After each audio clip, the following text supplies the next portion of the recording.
جہاد پر روانگی کے 6 ماہ بعد فروخ کے گھر ایک بچہ پیدا ہوا۔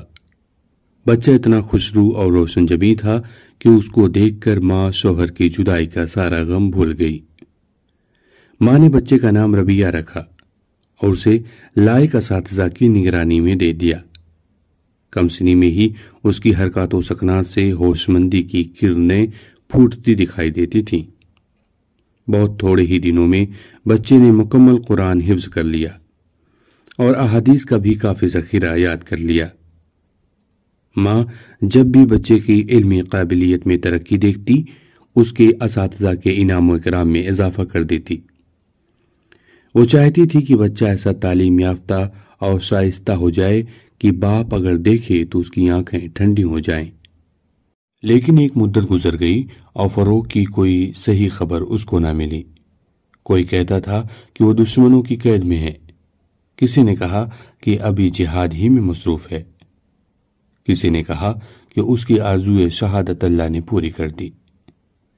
چونکہ فروغ کے حالات کی کوئی یقینی خبر معلوم نہیں ہو رہی تھی، اس لیے اس کی بیوی نے آخری خبر پر یقین کر لیا۔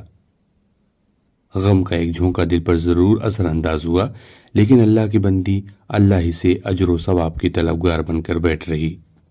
ربیہ اب جوان ہو چکا تھا۔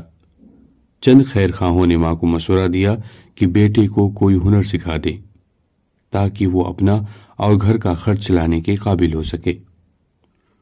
ماں نے دعا کی کہ اللہ اس کے لیے وہی مقدر کرے جو اس کی دنیا اور آخرت دونوں کے لیے مفید ہو۔ ربیہ نے خدمت علم کو اپنا مقصد زندگی مقرر کر لیا، چنانچہ وہ مسجد نبوی کی علمی مجالس میں شریک ہونے لگا۔ صحابہ میں اس وقت سب سے معزز و محترم شخصیت حضرت انس بن مالک رضی اللہ تعالیٰ عنہ کی تھی، جو رسول اللہ صلی اللہ علیہ وسلم کے خادم خاص رہے تھے۔ صحابہ کے تابعین میں سے وہ سعید بن مسیب، مکحول شامی، سلمہ بن دینار کے حلقہ درس سے بطور خاص منسلک ہو گیا۔